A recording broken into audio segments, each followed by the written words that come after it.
भारत का स्वतंत्रता संघर्ष। अध्याय 12। प्रथम विश्व युद्ध और भारतीय राष्ट्रवाद। गदर आंदोलन। स्वदेशी आंदोलन के निष्क्रिय होने से भारतीय राष्ट्रवाद के प्रहरी भी निष्क्रिय हो गए थे। 1914 में अचानक छिड़े प्रथम विश्व युद्ध ने भारतीय राष्ट्रीयता के प्रहरियों को झकझोरा, उन्हें उद्वेलित किया। उस समय यह धारणा प्रचलित थी कि ब्रिटेन पर किसी भी तरह का संकट भारत के हित में है, उसके लिए एक मौका है। इस मौके का कई जगहों पर कई तरह से फायदा उठाया गया। उत्तरी अमेरिका में गदर क्रांतिकारियों और भारत में लोकमान्य तिलक तथा एनी बेसेंट व उनके स्वदेशी संगठनों ने इस मौके का लाभ उठाया। गदर क्रांतिकारियों ने सशस्त्र संघर्ष के माध्यम से अंग्रेजी हुकूमत को उखाड़ फेंकने का प्रयास किया, जबकि स्वदेशी संगठनों ने स्वराज के लिए देशव्यापी आंदोलन छेड़ा। इस लेख में हम फिलहाल गदर आंदोलन की ही चर्चा करते हैं। फिर है गदर आंदोलन। उत्तरी अमेरिका का पश्चिमी सागर तट। 1914 के बाद से पंजाबी अप्रवासियों का स्थायी घर बनने लगा था। भारी संख्या में पंजाबी यहां आकर बसने लगे थे। इनमें से अधिकतर जालंधर और होशियारपुर के किसान थे, जो यहां रोजी रोटी कमाने का साधन ढूंढने आए थे। कुछ लोग सीधे गांवों से आए थे, कुछ लोग पहले से ही सुदूर पूर्व के देशों जैसे मलय और फिजी में जाकर बस गए थे। इनमें ज़्यादातर ब्रिटिश सेना के सेवानिवृत्त सैनिक थे। ब्रिटिश सेना में इन्हें गांव व देश से बाहर की जानकारी प्राप्त करने का अवसर मिला था। आर्थिक संकटों और बाहर जाकर एक सुखी जीवन जीने के सपनों ने उन्हें विदेश जाने के लिए उत्प्रेरित किया। विदेश जाने के लिए उन्होंने अपने सारे सामान और जमीन जायदाद को या तो बेच दिया या गिरवी रख दिया, लेकिन इनका भावुक सपना सच्चाई से बहुत दूर था। इनमें से ज़्यादातर को कनाडा और अमेरिका में घुसने नहीं दिया, विशेषकर उन लोगों को जो सीधे गांवों से आए थे और पश्चिमी सभ्यता के तौर तरीकों से अनभिज्ञ थे। जिन्हें बसने की इजाज़त मिली, उनके साथ अत्याचार हुआ, जातीय द्वेष भड़क उठा। गोरे मजदूर इन्हें फूटी आंखों नहीं देखना चाहते थे, इसलिए गोरे मजदूरों और उनके संगठनों ने भारतीयों के प्रवेश के खिलाफ आंदोलन छेड़ दिया। गोरे मजदूरों का वोट भुनाने वाले राजनीतिक नेताओं ने भी इनका साथ दिया। तत्कालीन भारतीय गृह सचिव ने भी भारतीयों के विदेश में बसने पर प्रतिबंध लगाने की मांग की। उनको आशंका थी कि भारतीयों का गोरे मजदूरों के साथ नज़दीकी संपर्क होने से उनके मन में अंग्रेजों के प्रति जो इज्जत की भावना है, उसको क्षति पहुंचेगी और ब्रिटेन आज हिंदुस्तान पर इसी इज्जत के कारण काबिज है, न कि ताकत के बल पर। उन्हें यह भी चिंता थी कि भारतीय कहीं समाजवादी विचारधारा से प्रभावित न हो जाएं। वे जानते थे कि इन भारतीयों के प्रति भेदभाव बढ़ता ही जाएगा और इस तरह का बर्ताव उन्हें हिंदुस्तान में राष्ट्रीय आंदोलन चलाने के लिए प्रेरित करेगा। इन तमाम आशंकाओं और चिंताओं का नतीजा यह हुआ कि 1908 में कनाडा में भारतीयों के घुसने पर प्रतिबंध लगा दिया गया। फिर है संघर्ष का शंखनाद। अंग्रेजी हुकूमत के तरफदार इन देशों के सौतेले व्यवहार से भारतीय बहुत क्षुब्ध हुए और उनके जहन में राजनीतिक संघर्ष की चिंगारी सुलगने लगी। 1907 में ही पश्चिमी तट पर निर्वासित जिंदगी व्यतीत कर रहे रामनाथ पुरी ने सर्कुलर ए आज़ादी का परिपत्र बांटा, जिसमें स्वदेशी आंदोलन का समर्थन किया गया था। तारकनाथ दास ने वैंकूवर में फ्री हिंदुस्तान शुरू की, जिसकी भाषा काफ़ी उत्तेजक व राष्ट्र भावना से ओतप्रोत थी। जीडी कुमार ने वैंकूवर में स्वदेश सेवक गृह की स्थापना की और गुरुमुखी में स्वदेश सेवक नामक अखबार भी निकालना शुरू किया। इसके माध्यम से सामाजिक सुधारों की आवाज़ उठाई गई और 1910 में भारतीय सेना से अंग्रेजों के खिलाफ विद्रोह का आह्वान किया गया। इस समय तक तारकनाथ दास और जीडी कुमार वैंकूवर छोड़ चुके थे और अमेरिका में आ गए थे। यहाँ सिएटल में इन्होंने यूनाइटेड इंडिया हाउस की स्थापना की। यहाँ हर शनिवार को 20 से 25 भारतीय मजदूर इकट्ठे होते और इनके बीच जीडी कुमार व तारकनाथ दास भाषण करते। यूनाइटेड इंडिया हाउस संगठन में ज़्यादातर लड़ाकू राष्ट्रवादी छात्र थे। धीरे धीरे इनका संपर्क खालसा दीवान सोसाइटी से होने लगा और 1913 में इन दोनों संगठनों ने लंदन में ब्रिटेन के सचिव और भारत में वायसराय व बड़े अंग्रेज अधिकारियों से बातचीत करने के लिए एक प्रतिनिधि मंडल भेजा। लंदन में यह प्रतिनिधि मंडल करीब 1 महीने रहा, पर सचिव महोदय को इनसे मिलने की फुर्सत ही नहीं मिली। लेकिन भारत में यह प्रतिनिधि मंडल वायसराय तथा पंजाब के लेफ्टिनेंट गवर्नर से मिलने में कामयाब हुआ। इससे भी बड़ी कामयाबी यह थी कि इस प्रतिनिधि मंडल की भारत यात्रा की खबर पाकर लाहौर, लुधियाना, अंबाला, फिरोजपुर, जालंधर और शिमला में कई सार्वजनिक सभाएं हुई। आम जनता और प्रेस का इन्हें भारी समर्थन मिला। कनाडा और अमेरिका में भारतीयों के इस लगातार आंदोलन ने प्रवासी भारतीयों में राष्ट्रीय चेतना जगाई और उन्हें एकताबद्ध किया।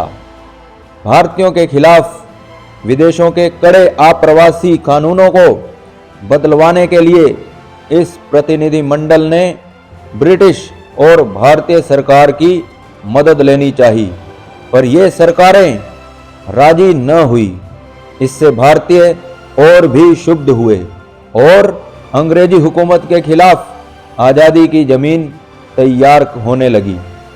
सबसे पहले इस आंदोलन में प्राण फूका एक सिख ग्रंथी भगवान सिंह ने। वह मलय और हांगकांग में काम कर चुके थे।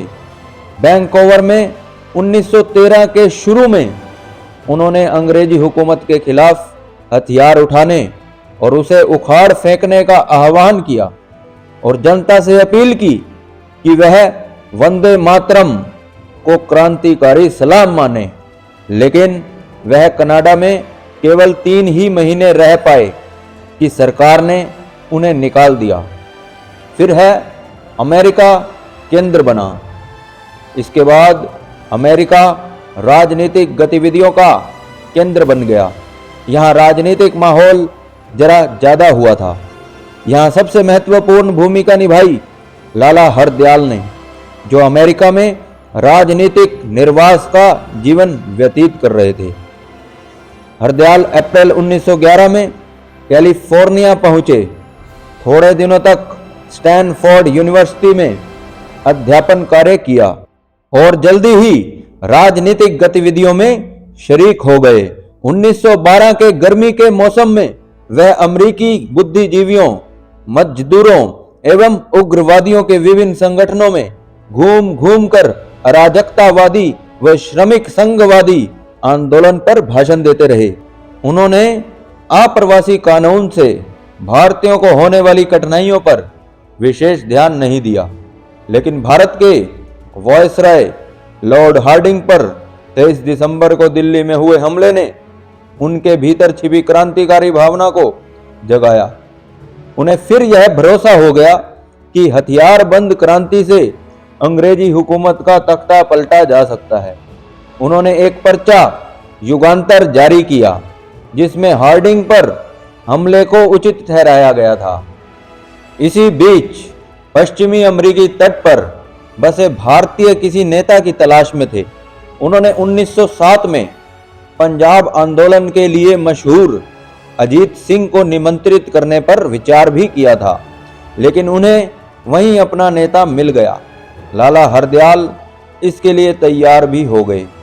मई 1913 में पोर्टलैंड में हिंदी एसोसिएशन का गठन हुआ। काशीराम के घर में इसकी पहली बैठक में भाई परमानंद, सोन सिंह भाकना और हरनाम सिंह टुंडी लाट व अन्य लोगों ने भाग लिया। इस बैठक में हरदयाल ने लोगों से कहा, अमरीकियों से मत लड़िए, यहाँ जो आज़ादी आपको मिली है उसका इस्तेमाल अंग्रेजों से लड़ने में कीजिए। जब तक आप अपने देश में आज़ाद नहीं हो जाते, आपके साथ अमरीकियों के समान व्यवहार नहीं किया जाएगा। भारत की गरीबी और उसके पतन के लिए अंग्रेजी हुकूमत जिम्मेदार है, अतः इसे उखाड़ फेंकना जरूरी है।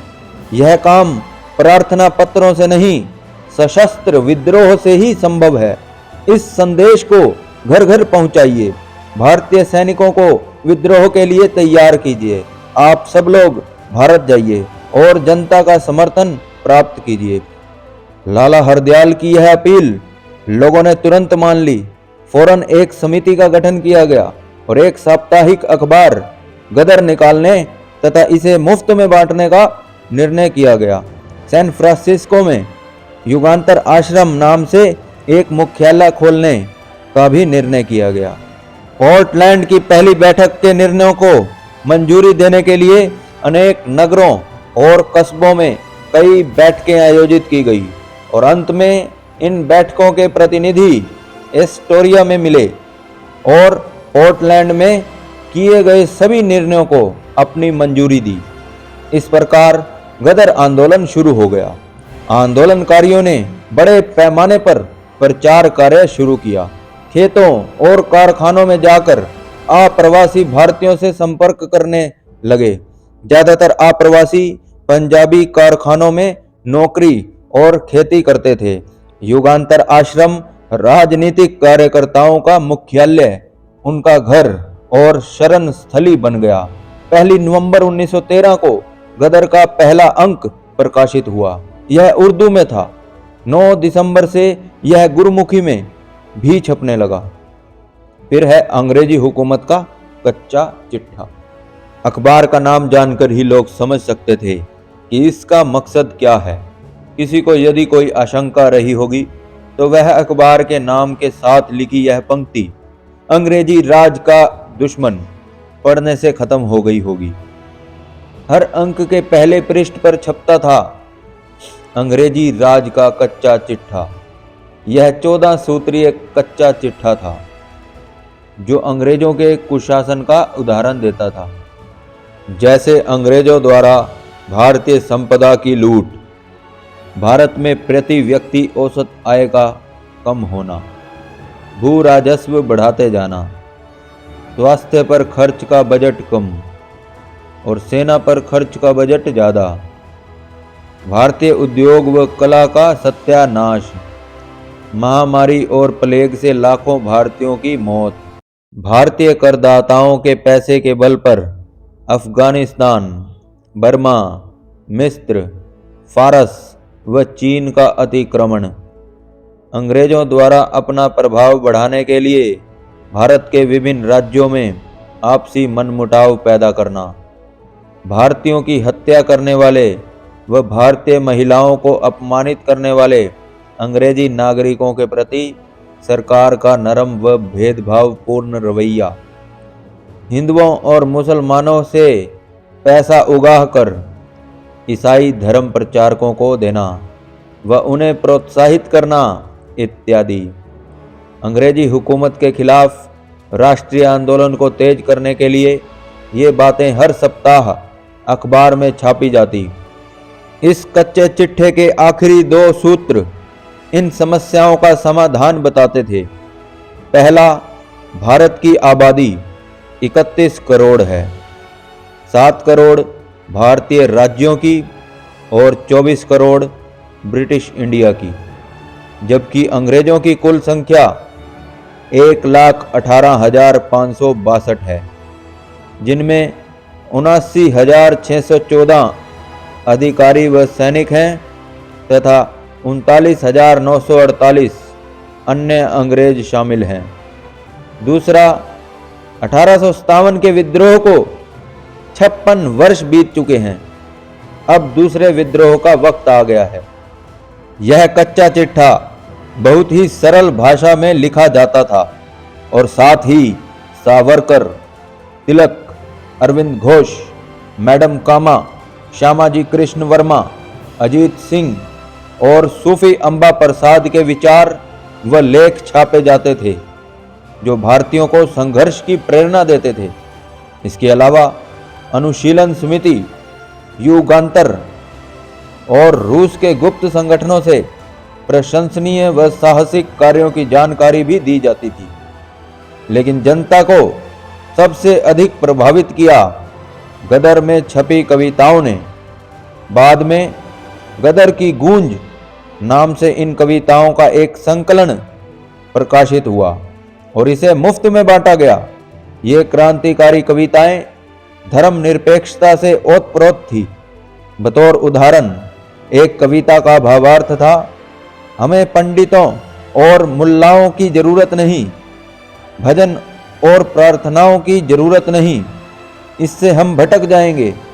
यह लड़ने का वक्त है, अपनी तलवारें खींच लो। उत्तरी अमेरिका में बसने वाले भारतीयों के बीच गदर बहुत लोकप्रिय हुआ और कुछ ही महीने के भीतर यह फिलीपीन, हांगकांग, चीन, मलय, सिंगापुर, त्रिनिदाद व होंडुरास में बसे भारतीयों के बीच भी पहुंच गया। भारत में तो खैर पहुंचा ही था।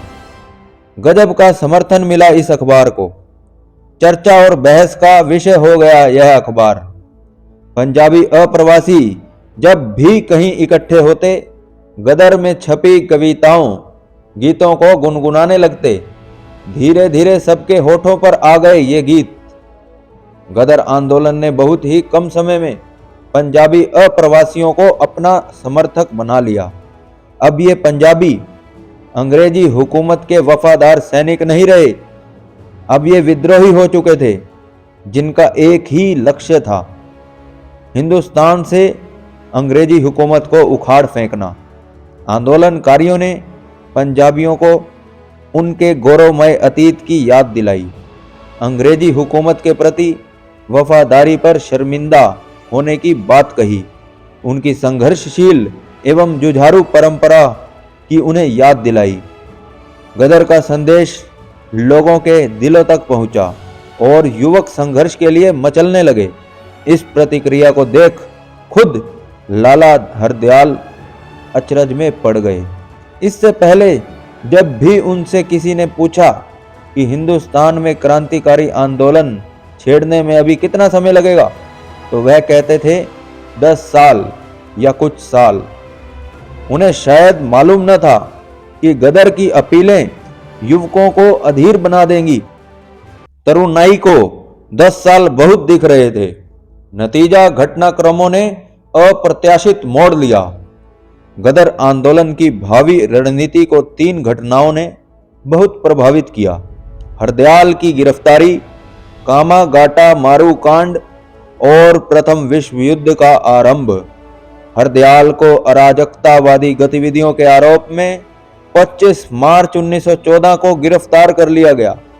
जमानत से छूटने के बाद वह चुपके से देश से बाहर चले गए और गदर आंदोलन को उनका सहयोग अचानक खत्म हो गया।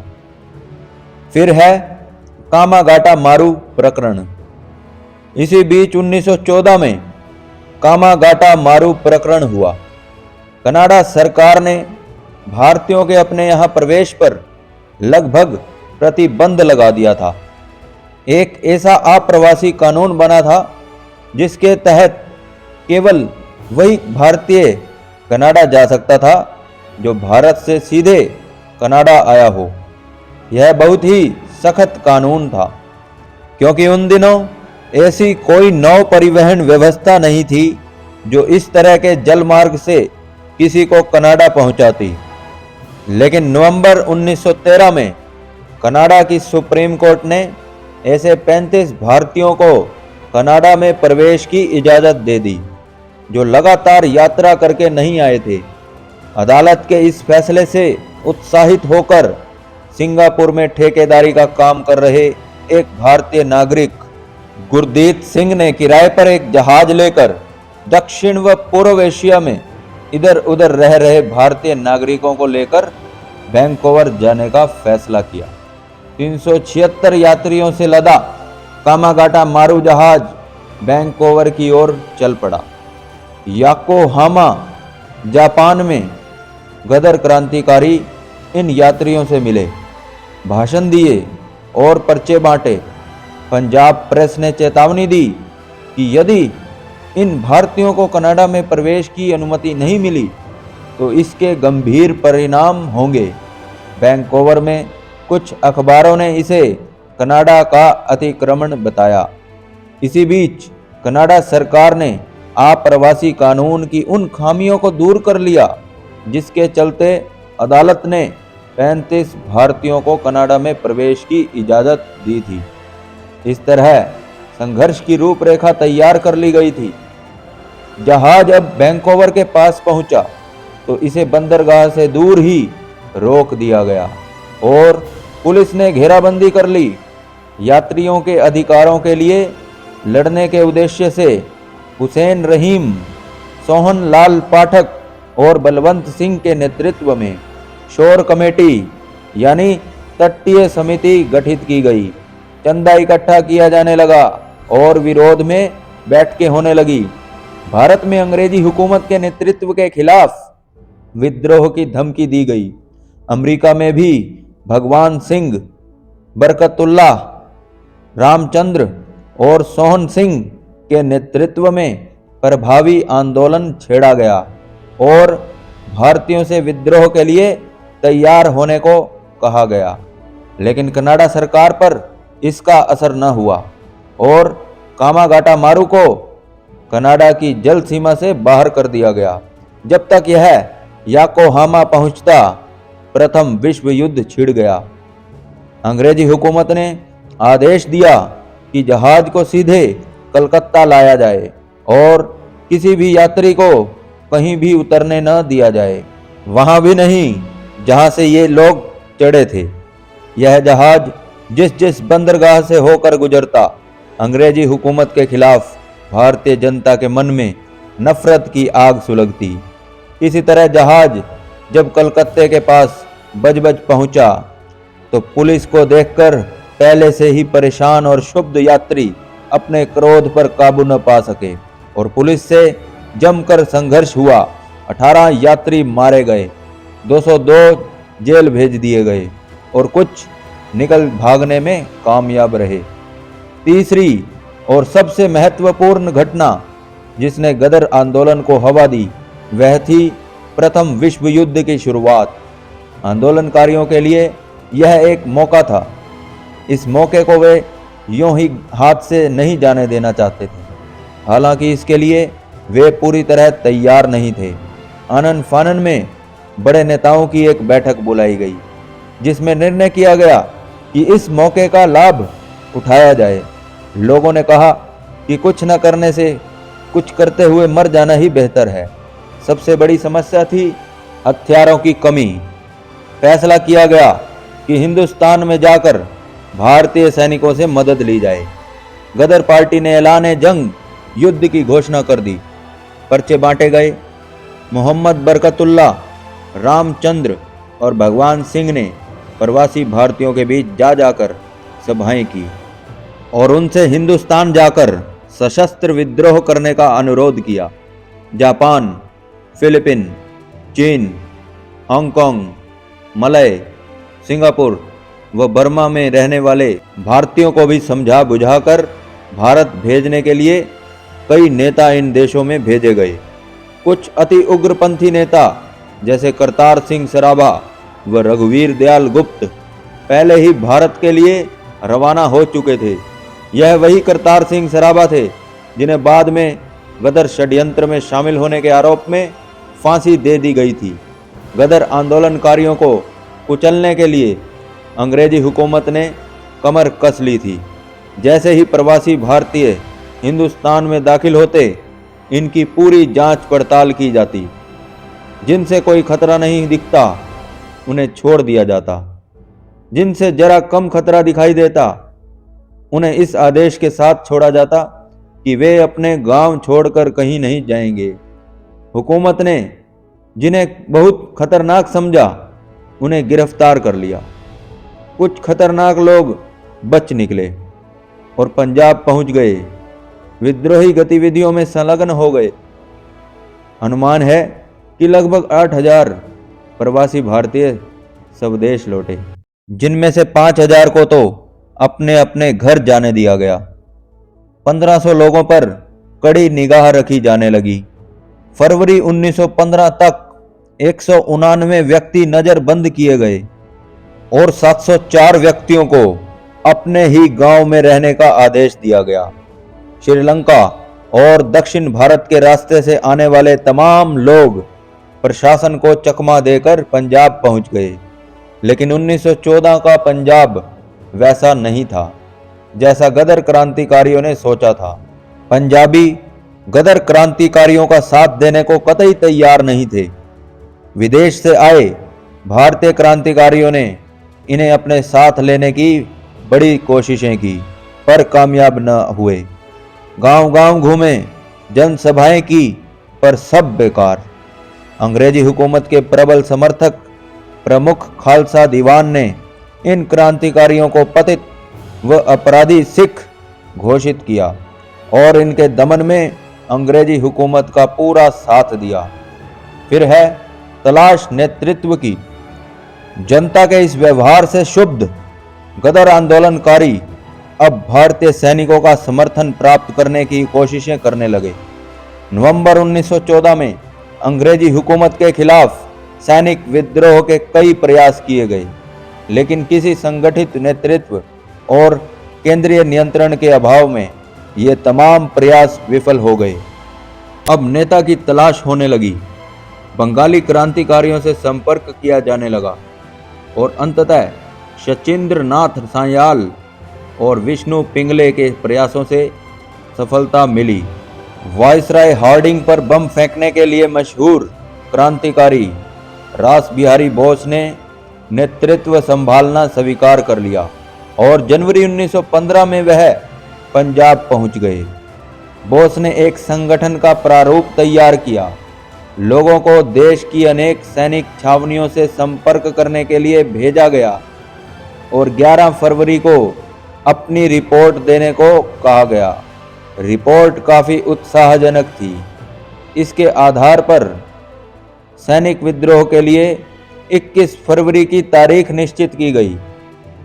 बाद में तारीख बदलकर 19 फरवरी कर दी गई, लेकिन सीआईडी को सब कुछ पता चल गया था। सरकार ने पहले से ही इन आंदोलनकारियों को धर दबोचने की तैयारी कर ली। ज़्यादातर नेता गिरफ्तार कर लिए गए, लेकिन बोस किसी तरह बच निकलने में सफल रहे। इस तरह व्यवहारिक रूप में गदर आंदोलन समाप्त हो गया। सरकार ने दमनात्मक कार्रवाइयां और तेज कर दी। पंजाब और मंडाले में चले षड्यंत्र के मुकदमों में 42 क्रांतिकारियों को फांसी दी गई और लगभग 200 क्रांतिकारियों को लंबी सजा।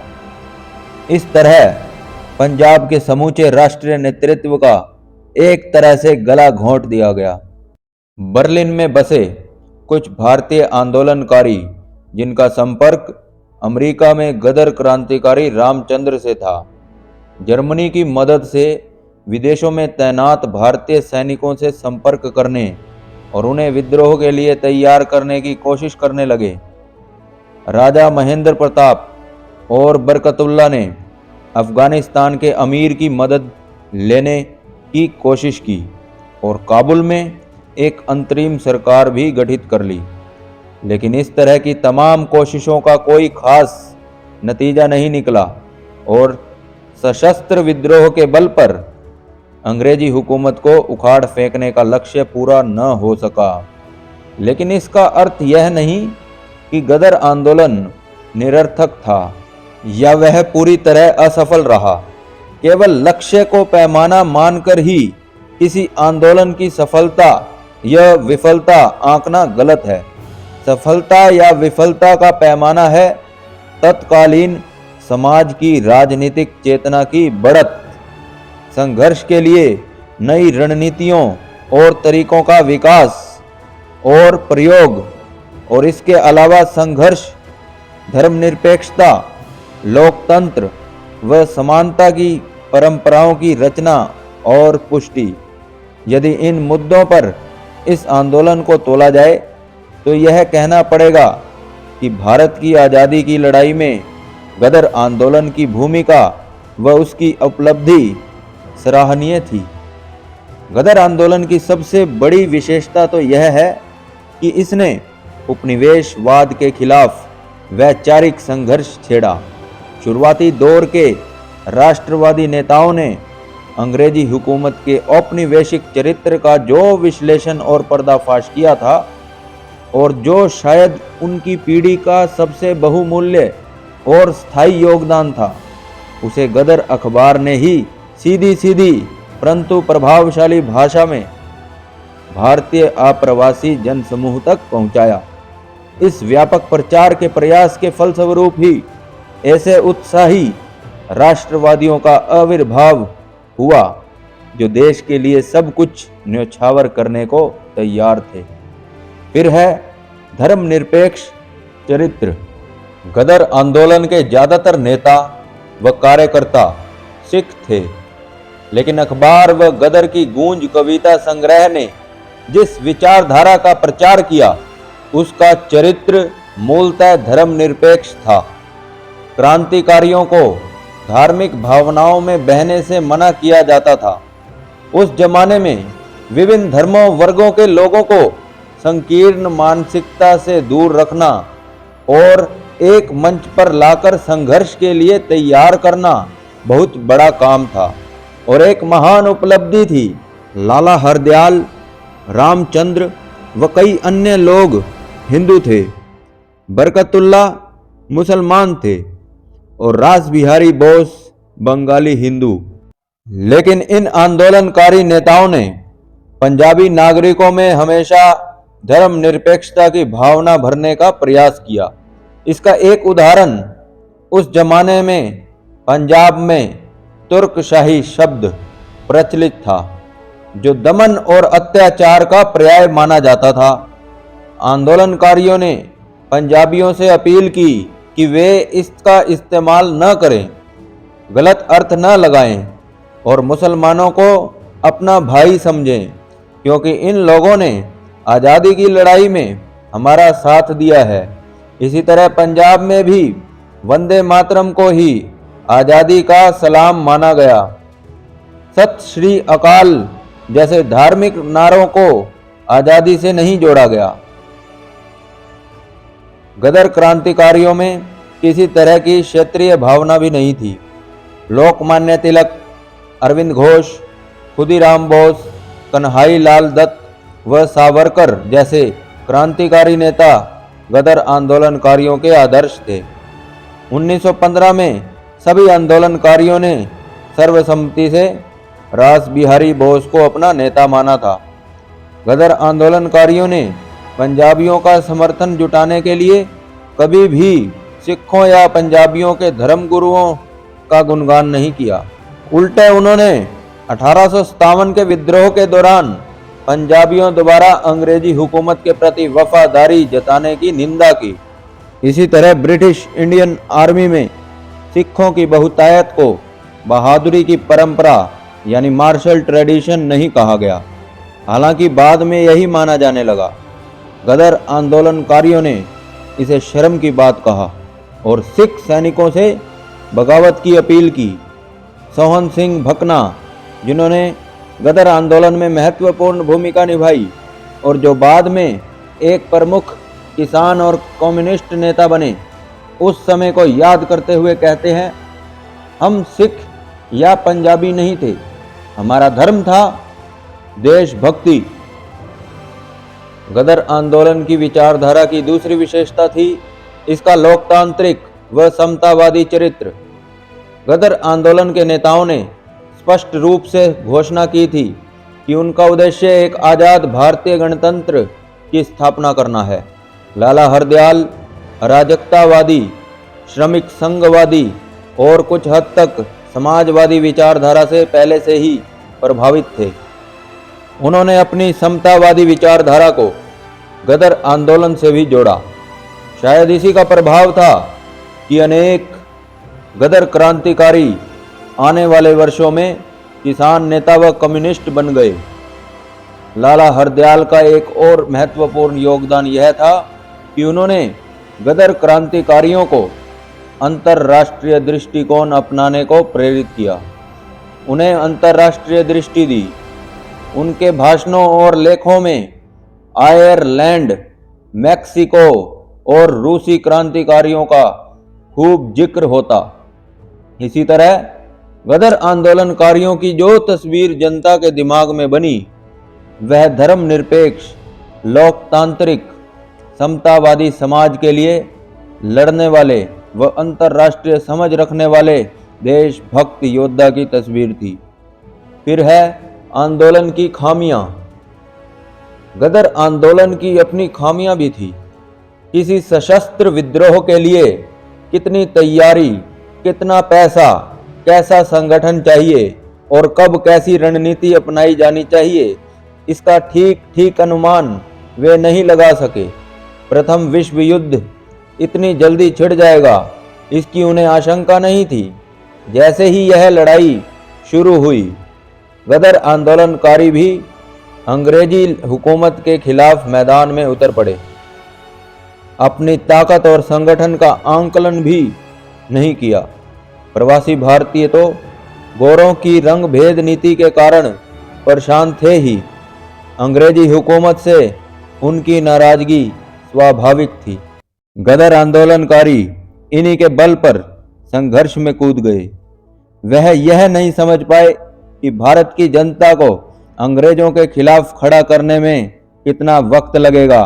भारत में अंग्रेजी हुकूमत की ताकत को भी उन्होंने कम करके आंका। उन्हें लगा कि हिंदुस्तान की जनता विद्रोह के इंतजार में बैठी है, बस उसे ललकारने भर की जरूरत है। जैसे ही ललकारा गया, भारत की जनता अंग्रेजी हुकूमत को उखाड़ फेंकेगी।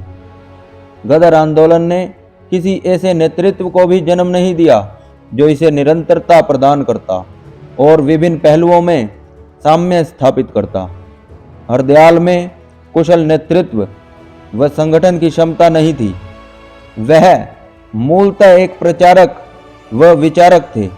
हालांकि उनकी अपनी खुद की विचारधारा नहीं थी, बल्कि यह उन तमाम विचारधाराओं का सम्मिश्रण थी जिन्होंने समय समय पर उन्हें प्रभावित किया था। दूसरी बात यह है कि लाला हरदयाल को ऐसे समय पर अमेरिका छोड़ना पड़ा जब उनकी वहाँ बहुत ज़रूरत थी। इससे गदर आंदोलनकारियों का न तो कोई संगठन रह गया, न कोई नेता। गदर आंदोलन की एक और कमी यह थी कि यह किसी प्रभावी संगठन द्वारा संचालित होने के बजाय उत्साही आंदोलनकारियों की भावुकता से संचालित होने लगा। सही समझ, प्रभावी नेतृत्व और मजबूत संगठन के अभाव में यह आंदोलन तो खत्म हुआ ही, साथ ही हिंदुस्तान के क्रांतिकारियों की एक पीढ़ी भी खत्म हो गई। हिंदुस्तान के लिए एक अपूर्णीय क्षति हुई। 40 क्रांतिकारियों को फांसी दी गई और 200 क्रांतिकारी लंबे समय के लिए जेल की सिंखचों में कैद कर दिए गए। इस तरह 1914-15 के इस गदर आंदोलन में धर्मनिरपेक्ष राष्ट्रीय नेतृत्व की हत्या कर दी गई। उस नेतृत्व की जो यदि बाद के वर्षों में जिंदा रहता तो पंजाब की राजनीति को एक नया मोड़ देता, समूचे राज्य को एक धर्मनिरपेक्ष चरित्र देता और सांप्रदायिकता को कभी पनपने न देता जो बाद के वर्षों में पनपी।